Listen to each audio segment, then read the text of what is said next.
আসসালামু আলাইকুম। আলহামদুলিল্লাহ ২-২.৫ মাসের ভিতরেই ছাদ বাগানটা বেশ কিছুটা আগাতে পারছি। তো এখানে দেখুন কিছু টমেটো গাছ, বেগুন গাছ, মরিচ গাছ, ফুল গাছ, কিছু সিম গাছ, ড্রাগন ফল গাছ, আপনার খিরাই গাছ,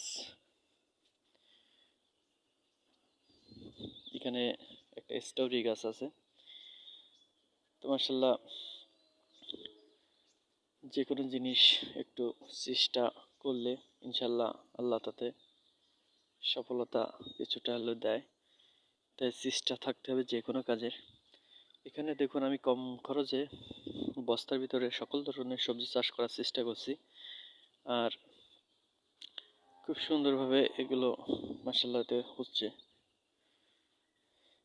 এখানে দুটো লাউ গাছ রাখছি লাউ শাক খাওয়ার জন্য। কত সুন্দর দেখুন।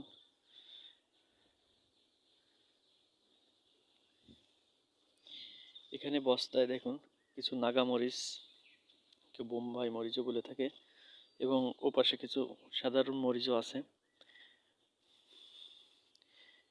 এখানে দেখুন কত সুন্দর থোকায় থোকায় সিম ধরে আছে, মাশাআল্লাহ দেখলে মনটাই ভরে যাবে।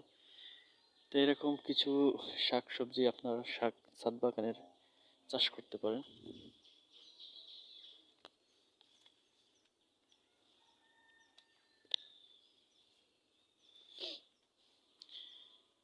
এখানে দেখুন টমেটো গাছ